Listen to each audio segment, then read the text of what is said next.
Hello everyone, welcome to the maths with Akshit. और आप लोगों का स्वागत है फिर से मैथ्स विद अक्षित में। और काफी दिन हो गए, काफी दिन से कोई वीडियो नहीं आ रही थी। I was doing some work, some personal work, so आज मैं वीडियो लेके आ गया हूँ। और अब मैं कोशिश करूंगा कि आप लोगों के लिए रेगुलरली वीडियो आती रहे। एक क्वेश्चन मुझे पूछा गया था जो थर्ड चैप्टर का था कि बोट और स्ट्रीम वाले क्वेश्चन में प्रॉब्लम आ रही है, तो मैं लेके आ गया हूँ। क्वेश्चन नंबर फर्स्ट हम लोग को करना पड़ेगा, हम लोग को लिखना पड़ेगा।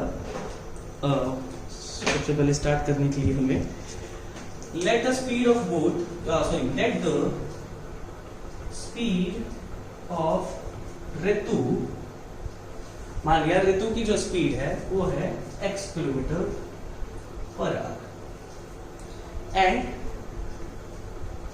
Speed of stream. अब यहाँ पे स्ट्रीम कहा गया, यहाँ पे पूछा गया करंट, मतलब speed of stream equal to y kilometre per. ठीक है। अब जब हम अपस्ट्रीम की बात करेंगे, जब हम अपस्ट्रीम स्पीड की बात करेंगे, सो हमारी अपस्ट्रीम स्पीड आ जाएगी। मैंने आपको बताया अपस्ट्रीम में हम क्या करेंगे, अपस्ट्रीम में हम अगेंस्ट जाएंगे और अगेंस्ट जाने के लिए हमारी जो स्पीड एक दूसरे को माइनस हो जाएंगे, यानी x minus y kilometre per hour. और जब हम डाउनस्ट्रीम जाएंगे, डाउनस्ट्रीम जाने के लिए क्या हो जाएगा, डाउनस्ट्रीम स्पीड हो जाएगी आपकी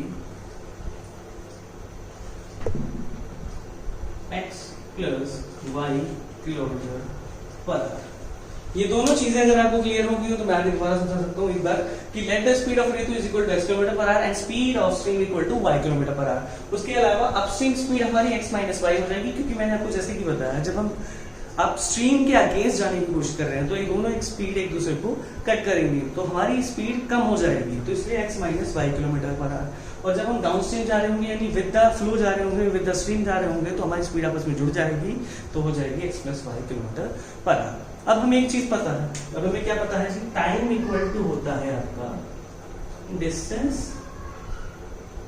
upon speed. Time is equal to distance upon speed. अच्छा, सबसे पहली सिचुएशन अगर मैं ध्यान दूं, पहली सिचुएशन में 20 किलोमीटर इन 2 आवर्स, तो टाइम कितना है 2 hours, so 2 is equal to distance कितना है, डाउन स्ट्रीम जा रहा है, तो डाउन स्ट्रीम के लिए कितना आपका डिस्टेंस कितना है 20 किलोमीटर डिवाइडेड बाय स्पीड कितनी है। जब डाउन स्ट्रीम की बात कर रहा शुरुआत में, तो डाउन स्ट्रीम में स्पीड मैंने अभी अभी लिखवाया आपको x प्लस वाई। इसके नीचे मैं 1 मान सकता हूँ, मैं 2 को इससे कैंसिल करूंगा तो 10 आ जाएगा, तो 2 1 10 2 आ जाएगा। जब ये क्रॉस मल्टीप्लिकेशन होगा तो ये आपकी इक्वेशन हो जाएगी x plus y is equal to 10, equation first. पहली इक्वेशन में आप देख सकते हैं मैंने जैसे बताया, time is equal to distance upon speed. Time हमारे पास 2 आवर्स था पहली सिचुएशन में, इन फर्स्ट केस, और 20 किलोमीटर डिस्टेंस था, और आपका स्पीड थी आपकी x plus y. X plus y की वाई, क्योंकि वो डाउन स्ट्रीम जा रहा था, ये डाउन स्ट्रीम यहाँ पे फर्स्ट सिचुएशन है। ठीक है, अब आते हैं आगे। अब सेकंड इक्वेशन, सेकंड कंडीशन में क्या था, Ritu rows 4 kilometre upstream in 2 hours. तो ऋतु जी अब ध्यान दीजिए, फिर वही formula, time is equal to distance divided by आपका स्पीड। टाइम कितना था आपका, सिर्फ 2 आवर्स। डिस्टेंस कितना था इस बार 4 किलोमीटर, और आपकी स्पीड कितनी थी, क्योंकि अपस्ट्रीम है इसलिए स्पीड थी x माइनस वाई। इसके नीचे 1 2 1 2 2 2 4, x minus 1 into y, x minus 2 1 2, it is second equation. अब मुझे दोनों इक्वेशन को सॉल्व करना, जब आप थर्ड चैप्टर कर रहे हैं तो आपको बहुत सारे तरीके हैं, किसी भी तरीके से आप सॉल्व कर सकते हैं। मैं क्या करूंगा, मैं दोनों इक्वेशंस को ऐड कर देता हूं, इक्वेशन 1 प्लस इक्वेशन 2। आप ऐसे लिख सकते हैं एडिंग बोथ इक्वेशंस। उसके बाद जब आप ऐड करेंगे तो x plus y is equal to 10 है, x minus y equal to 2 है। जब हम करेंगे ऐड तो ये ऐड हो जाएगा, माइनस वाला साइन चेंज नहीं होता और ये भी ऐड हो जाएगा, तो y से y cancel, x plus x is equal to 2x equal to 10 plus 2 is equal to 12, then x is equal to 12 upon 2, it is equal to 6 kilometre per our. यानी ऋतु की जो स्पीड है वो है 6 किलोमीटर पर आवर। और जब हम x की वैल्यू हम पहली इक्वेशन में पुट कर देंगे, तो putting the value of x in equation first, then we will get x plus 6 equal to 10, then x equal to x plus x plus y equal to 10, then 6 plus y equal to 10, then y equal to 10 minus 6 in 4 kilometre. तो ऋतु की speed कितनी हुई आपकी 6 kilometre per hour और stream की speed हुई आपकी y kilometre per hour. ये बहुत ही इजी क्वेश्चन है, इतने मुश्किल क्वेश्चन नहीं है। और भी ऐसे क्वेश्चन है जैसे इसका क्वेश्चन नंबर 2 है, जो क्वेश्चन नंबर 2 है जिसमें दिया होगा आपको कि 2 आदमी और 3 औरतें या फिर 3 आदमी 4 औरतें, इस तरीके से क्वेश्चन दिया होगा, इतने दिन में काम करते हैं। उस क्वेश्चन को सॉल्व करने का सबसे आसान तरीका ये है कि हम उसमें एक तरीके से टाइम एंड वर्क की रिलेशनशिप लगा सकते हैं।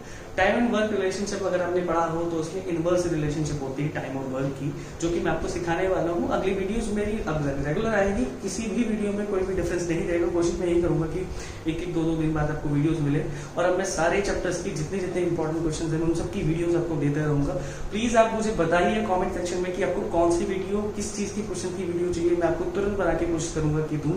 और प्लीज सब्सक्राइब द चैनल, क्योंकि इस तरीके से जब आप सब्सक्राइब भी करेंगे चैनल को और कमेंट करेंगे तो मुझे भी अच्छा लगेगा, मुझे भी पता चलेगा शायद आप लोगों को कुछ हेल्प हो पा रही है नहीं। अगर आपको कुछ अच्छा लगे तो भी आप बताइए, अगर आपको कुछ कमी लगती है, खराबी लगती है वो भी बताइए, ताकि कहीं ना कहीं मैं अपने आप को इम्प्रूव कर सकूं।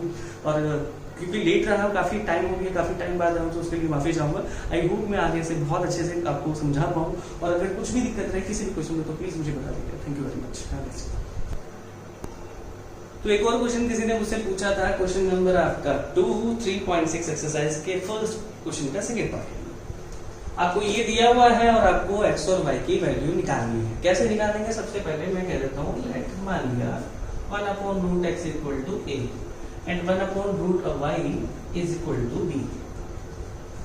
ठीक है, इस पूरी एक्सरसाइज में आप इसी तरीके से इस क्वेश्चन को कर सकते हैं। इसमें आपको a और b मान लीजिए, u भी मान लीजिए, mn मान लीजिए, इट्स अप टू यू, आप क्या मानना चाहते हैं। ठीक है, जब मैंने 1/√x को a मान लिया है तो इस क्वेश्चन को मैं कैसे लिख सकता हूँ? तो ये हो जाएगा आपका 2 × 1/√x plus 3 × 1/√y equal to 2। लिख सकता हूँ मैं इसको ऐसे। तो 1/√x कितना है? a, यानी 2a plus 3b equal to आपका 2। ये इक्वेशन फर्स्ट। ठीक है, इसी तरीके से मेरी सेकंड इक्वेशन क्या हो जाएगी आपकी? 4a minus 9b equal to -1। ये इक्वेशन मेरी 2। अच्छा, मैं इस इक्वेशन को अगर सॉल्व करना चाहता हूँ, एक तरीका मेरे यहाँ मैं a की वैल्यू निकाल दूँ और b में पुट कर दूँ, b की वैल्यू निकाल दूँ, दूसरी इक्वेशन में पुट कर। तो यहाँ पे एक तरीका है, जब मैंने बताया था 3 की मल्टीप्लाई अगर मैं फर्स्ट इक्वेशन में कर दूँ तो ये 9 हो जाएगा। For example I will multiply by 3, so 3 × 2 equal to 6a, 3 × 3 equal to 9b, 3 to the 6। Same ये एज इट इज रख लो, 4a minus 9b equal to -1, और इन दोनों को ऐड कर दो। ऐड, माइनस वाला प्लस से मल्टीप्लाई करेंगे तो माइनस ही रहेगा, और ये भी माइनस ही रहेगा। तो 9 से तो 9 कैंसिल, 6 में 4 ऐड किया तो 10a इक्वल टू 6 में 1 गया आपका, तो आपका कितना आ गया? 5। अगर 10a इक्वल टू 5 है तो a equal to 5/10, which means it will be 1/2। जब इस इक्वेशन को मैं या तो फर्स्ट में पुट कर दूं या सेकंड में पुट कर दूं, मैं फर्स्ट में पुट कर देता हूं। For example 2 × 1/2 plus 3b equal to 2। 2 से 2 कैंसिल, तो 1 प्लस 3b इक्वल टू 2 और 3b equal to 2 - 1, 3b equal to 1 और b इक्वल टू 1/3। ये आपके पास आ गया। अब बहुत ही आसान तरीके से आप सॉल्व कर सकते हैं। जब a इक्वल टू 1/2 है, अब मैंने क्या कहा था? a इक्वल टू 1/√x था, a की वैल्यू 1/2 इक्वल टू 1/√x। दोनों को कंपेयर करेंगे तो √x की वैल्यू कितनी आ जाएगी? 2। और अगर मैं दोनों को स्क्वायर कर दूं तो लेफ्ट हैंड साइड स्क्वायर यानी √x का स्क्वायर करूंगा तो x इक्वल टू 2 का स्क्वायर 4।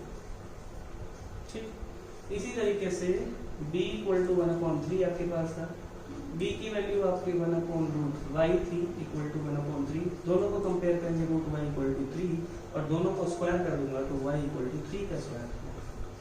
तो इस तरीके से आप आसानी से क्वेश्चन कर सकते हैं। इसी तरीके से बहुत सारे ऐसे क्वेश्चन जो आप आसानी से, बड़े मजे में कर सकते हैं। सो अगर आपको कुछ भी इस तरीके की कोई भी प्रॉब्लम हो तो प्लीज बताइएगा।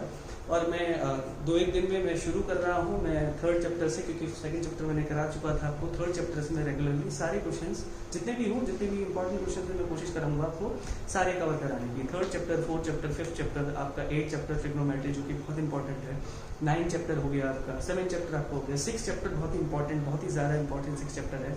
खैर इस बार तो काफ़ी सारी चीज़ें उसमें से रिड्यूस हो चुकी हैं, लेकिन जो उसके मेन क्वेश्चंस हैं, स्पेशली 6.5 एक्सरसाइज, 4 एक्सरसाइज, वो जो मेन क्वेश्चन जितने इंपॉर्टेंट है वो भी मैं कराने की कोशिश करूँगा आप लोगों को।